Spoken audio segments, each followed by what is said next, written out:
കേരളം കാശ്മീർ പോലെയാകും. ഹിന്ദുക്കൾക്ക് പണ്ഡിറ്റുകളുടെ അവസ്ഥ വരും, അല്ലെങ്കിൽ ഗതി വരും. മുഖ്യമന്ത്രി പിണറായി വിജയൻ ആധുനിക ടിപ്പു സുൽത്താനാണ്. ഇത് പറയുന്നത് RSS നേതാവും കേസരി പത്രാധിപരുമായിട്ടുള്ള NR മധുവാണ്. അദ്ദേഹത്തിന്റെ പല സ്റ്റേറ്റ്മെന്റ്സും വളരെ വിവാദമായിട്ടുണ്ട്. ഞാനിതിപ്പോ അദ്ദേഹത്തിന്റെ ആയതുകൊണ്ട് എടുത്തതല്ല. പക്ഷെ അദ്ദേഹം പറഞ്ഞ ഈ ഒരു കാര്യത്തിൽ കുറച്ച് കാര്യങ്ങളുണ്ട് എന്ന് തോന്നിയത് കൊണ്ടാണ് ഞാൻ മാഷിനോട് ഇത് ചോദിക്കാമെന്ന് കരുതിയത്.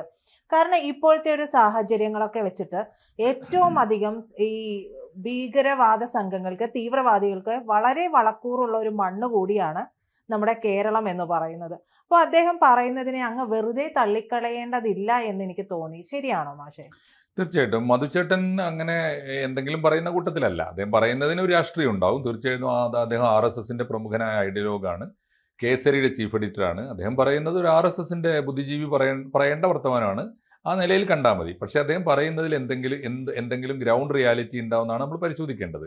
സമീപകാലം വരെ CPM കേരളത്തിൽ സ്വീകരിച്ചൊരു നിലപാടുണ്ട്.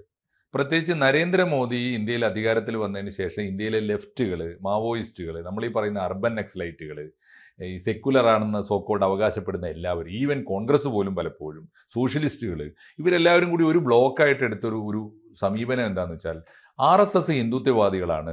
അവരധികാരത്തിലിരിക്കുന്നത് കൊണ്ട് ഇന്ത്യയിലെ മതന്യൂനപക്ഷങ്ങളുടെ പേരിൽ നടക്കുന്ന എല്ലാ അരുതായ്മകളും, മതമൗലികവാദം, ഭീകരവാദം, അവരുടെ ചെയ്തികളെ ഒക്കെ ന്യായീകരിക്കുകയും അവരുടെ ഭാഗത്തു നിന്നുള്ള വർഗീയതയോ തീവ്രവാദ പ്രവർത്തനമോ മതമൗലികവാദമോ ഒന്നും കുറ്റമല്ലാതെ കാണുകയും സംഘപരിവാറിന്റെ ചെലവിൽ അല്ലെങ്കിൽ നരേന്ദ്രമോദിയുടെ ചെലവിൽ ഇവർ കാണിക്കുന്ന സകലമാന വൃത്തികേടുകളെയും അധർമ്മത്തെയും രാജ്യദ്രോഹത്തെയും ഭരണഘടനാ വിരുദ്ധമായ വർത്തമാനങ്ങളെയും ഒക്കെ ഇവരുൽപ്പാദിപ്പിക്കുന്ന വെറുപ്പ്, പരസ്പരമുള്ള വിദ്വേഷം ഒക്കെ ജനാധിപത്യ വിരുദ്ധമായ എല്ലാ പ്രസ്താവനകളും അതിനെയൊക്കെ ന്യായീകരിക്കുക. ഇപ്പോൾ ഏറ്റവും ഒരു പ്രധാനപ്പെട്ട കാര്യം എടുത്തു നോക്കൂ. നരേന്ദ്രമോദി അധികാരത്തിൽ വന്നതിന് ശേഷം ഇന്ത്യയിലെ പ്രതിപക്ഷത്തിരിക്കേണ്ട അല്ലെങ്കിൽ പ്രതിപക്ഷ മനസ്സുള്ള ആരെങ്കിലും നമ്മൾ പറഞ്ഞു കേട്ടിട്ടുണ്ടോ ഇന്ത്യൻ ജനാധിപത്യത്തിൻ്റെ പ്രത്യേകത ഇതാണ്? അങ്ങനെയല്ലേ പറയേണ്ടത്? ഞങ്ങൾക്ക് കടുത്ത വിയോജിപ്പുള്ള നരേന്ദ്രമോദിയെ, അല്ലെങ്കിൽ ഹിന്ദുത്വവാദികളെ, സംഘപരിവാറിനെ, BJPയെ, RSSനെ ഇന്ത്യൻ ജനാധിപത്യം തെരഞ്ഞെടുത്തിരിക്കുന്നു. ഞങ്ങളൊക്കെ ഇത്രയും കാലം ചങ്കുപൊട്ടി RSSനെതിരായി മുദ്രാവാക്യം വിളിച്ചിട്ടും ജനങ്ങൾ അങ്ങനെ തെരഞ്ഞെടുത്തു എന്ന് പറഞ്ഞാൽ അങ്ങനെ തിരഞ്ഞെടുക്കാനുള്ള അവകാശമാണ് ഞങ്ങളുടെ ജനാധിപത്യത്തിൻ്റെ മഹത്വം എന്ന് പറയണ്ടേ? അങ്ങനെ പറയുമ്പോൾ ഒരു ഗുണം എന്താ? നരേന്ദ്രമോദി ചെയ്യുന്ന ജനോപകാരപ്രദമായ കാര്യങ്ങളെ കലവറയില്ലാതെ പിന്തുണക്കാൻ പറ്റും, കൈയടിക്കാൻ പറ്റും.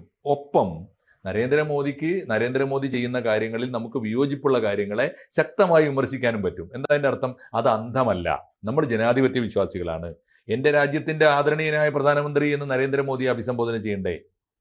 അങ്ങനെയല്ല, ഏതോ അന്യഗ്രഹത്തിൽ നിന്ന് വന്ന ഒരു ജീവിയെ ആരോ ഇവിടെ കെട്ടിയിറക്കിയതാണ് എന്ന മട്ടിലാണല്ലോ. അപ്പോൾ അതുകൊണ്ട് അങ്ങനെ ഒരു സമീപനം മൊത്തത്തിൽ ഇന്ത്യയിലുണ്ട്. അതിൻ്റെ ഏറ്റവും പ്രകടമായ 2-3 സ്റ്റേറ്റുകളാണ്. ഇപ്പോൾ എനിക്ക് തോന്നുന്നു അധികമൊന്നും ഇല്ല. ഇപ്പോൾ അത്തരം സ്റ്റേറ്റുകളിൽ ഒന്ന് കേരളമാണ്, മറ്റൊന്ന് തമിഴ്നാടാണ്, മറ്റൊന്ന് ബംഗാളാണ്, മറ്റൊന്ന് പഞ്ചാബാണ്. അങ്ങനെ അപൂർവ സംസ്ഥാനങ്ങളെ ഇപ്പോൾ ഉള്ളൂ, വളരെ കുറച്ച് സംസ്ഥാനങ്ങളെ ഉള്ളൂ. അപ്പോൾ വേണമെങ്കിൽ നമ്മുടെ തെലങ്കാന, വേണമെങ്കിൽ കർണാടക, അങ്ങനെയുള്ള ഏതാനും സ്റ്റേറ്റുകൾ. ഇപ്പോൾ അത്തരം സ്റ്റേറ്റുകളുടെയൊക്കെ ഒരു പ്രത്യേകത, ഈ സ്റ്റേറ്റുകളിലൊക്കെ തന്നെ ഈ ഒരു അന്തരീക്ഷം ഉണ്ട്. എന്താണെന്ന് വെച്ചാൽ സംഘപരിവാർ എന്ന് പറഞ്ഞാൽ നമുക്ക് സ്വീകാര്യമല്ല. സംഘപരിവാറിന് അധികാരത്തിൽ വരാൻ പാടില്ല. എന്താ കാരണം? സംഘപരിവാർ ഭാരതീയ സംസ്കാരത്തെക്കുറിച്ച് സംസാരിക്കുന്നു. സംഘപരിവാർ ഹിന്ദു സംസ്കാരത്തെക്കുറിച്ച് സംസാരിക്കുന്നു. ഹിന്ദു സംസ്കാരം എന്ന് പറയുന്നത് ഭാരതീയമാണ്. ഹിന്ദു സംസ്കാരത്തെക്കുറിച്ച് സംസാരിക്കുന്നവനൊക്കെ രാജ്യദ്രോഹിയാണ്, അല്ലെങ്കിൽ അവൻ ഫാസിസ്റ്റാണ്. ഒന്ന് ആലോചിച്ച് നോക്കൂ. അപ്പൊ ഈ രാജ്യത്തുള്ള ഈ ഭീകരവാദികളും അവർക്ക് സപ്പോർട്ട് ചെയ്യുന്നവരെ അവരൊക്കെ ജനാധിപത്യവാദികൾ, അവരൊക്കെ മനുഷ്യാവകാശ പ്രവർത്തകന്മാർ, അവരൊക്കെ എന്താ പറയുക, സെക്യുലറിസ്റ്റുകൾ, അവരൊക്കെ മാനവികവാദികൾ. എന്നാൽ സംഘപരിവാറിനെ ജനങ്ങൾ തിരഞ്ഞെടുത്ത ഗവൺമെന്റ് ആണ് എന്നതുകൊണ്ട് അവർ ചെയ്യുന്നത് മുഴുവൻ രാജ്യദ്രോഹം. അവർ മുഴുവൻ രാജ്യദ്രോഹികൾ. അങ്ങനെയാണല്ലോ, സംഘപരിവാർ എന്ന് മിണ്ടുന്നവൻ മുഴുവൻ രാജ്യദ്രോഹികൾ. ആ ഒരു ക്ലാസിഫിക്കേഷൻ പൂർത്തിയാക്കിയിട്ട്, പ്രത്യേകിച്ച് കേരളത്തിൽ അത് വളരെ പ്രകടമായിരുന്നു. അടുത്ത കാലം വരെ അത് പ്രകടമായിരുന്നു. എന്നിട്ട് ന്യൂനപക്ഷങ്ങളെ സ്ഥാനത്തും അസ്ഥാനത്തും പ്രീണിപ്പിച്ച് എല്ലാ ന്യൂനപക്ഷ വർഗീയവാദികളോടും എല്ലാതരം യാഥാസ്ഥികന്മാരോടും കൂട്ടുപിടിച്ച് അധികാരത്തിൽ എത്തിക്കളയാമെന്ന വിശ്വാസം ഉണ്ടായിരുന്നു. പക്ഷെ വന്ന് കേരളത്തിന് അത് ഏതാണ്ട് ബോധ്യപ്പെട്ടു തുടങ്ങി. കേരളം കഴിഞ്ഞ 2024 ലോക്സഭാ തെരഞ്ഞെടുപ്പിൽ ഭയങ്കരമായ അടിയാണ് കൊടുത്തത് കേരളം. അപ്പോൾ ഇടതുപക്ഷത്തിന്, CPM-ന്, പിണറായി വിജയനൊക്കെ മനസ്സിലായി ഈ ന്യൂനപക്ഷങ്ങളെ അന്ധമായി പ്രീണിപ്പിക്കുന്നത് വലിയ തോതിൽ അപകടം ഉണ്ടാക്കും. എന്താ അപകടം?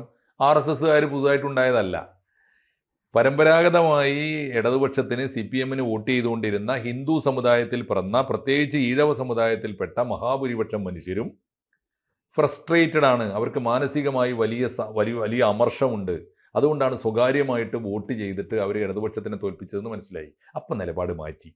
ഇപ്പം എന്താ നിലപാട്? ഭൂരിപക്ഷത്തിൽ നിന്ന് നഷ്ടപ്പെട്ട വോട്ട് തിരിച്ചു പിടിക്കണം. BJP-യിലേക്ക് പോയോ ഇല്ലേ എന്നുള്ളത്, CPM-ന് നഷ്ടപ്പെട്ട ഭൂരിപക്ഷ സമുദായ വോട്ട് തിരിച്ചു പിടിക്കണം. അതാണ് ഇപ്പോൾ നടക്കുന്ന ഒരു ശ്രമം. ഈ സമയത്താണ് മധുചേട്ടൻ്റെ പ്രസ്താവന വരുന്നത്. ഞാൻ അതിനെ രാഷ്ട്രീയ പ്രാധാന്യം അങ്ങനെയാണ് കാണുന്നത്. എന്താണത്? ഭൂരിപക്ഷ സമുദായത്തിനുള്ളൊരു മുന്നറിയിപ്പാണ്. ഇവൻ ഇപ്പോഴും പഴയ ടിപ്പു സുൽത്താൻ തന്നെയാണ്. മുഖ്യമന്ത്രിയാണ് പറയുന്നത്, മുഖ്യമന്ത്രി ടിപ്പു സുൽത്താനാണ്. അതെന്താ കാര്യം എന്ന് വെച്ചാൽ, ടിപ്പു സുൽത്താൻ അറിയാലോ, ടിപ്പു സുൽത്താൻ കാണിച്ച അദ്ദേഹത്തിൻ്റെ കടന്നുവരവ് തന്നെ പടയോട്ടമാണ്. അദ്ദേഹം കടന്ന വഴിയിലൊക്കെ തന്നെ ഇവിടുത്തെ യഥാർത്ഥ പൗരന്മാരെയും രാജ്യത്തെ മതേതരവാദി ഇങ്ങനെ സമാധാനപൂർവ്വം ജീവിക്കുന്ന രാജാക്കന്മാരെ ഉപദ്രവിച്ചിട്ടുണ്ട്, രാജാക്കന്മാരെ മുഴുവൻ ആക്രമിച്ചിട്ടുണ്ട്. പടയുമായിട്ടാണ് വന്നത് തന്നെ, ആക്രമണമാണ് മാർഗം. അങ്ങനെ വന്നിട്ട് ദേവാലയങ്ങളെ കൊള്ളയടിച്ചിട്ടുണ്ട്. ധാരാളം അനുഭവങ്ങളുണ്ടല്ലോ. അതുകൊണ്ട് അതിൻ്റെ അർത്ഥം എന്താണെന്ന് വെച്ചാൽ, ടിപ്പു സുൽത്താൻ എന്ന് പേരിട്ട് വിളിക്കുന്നത് ഒരു ട്രോളാണ്.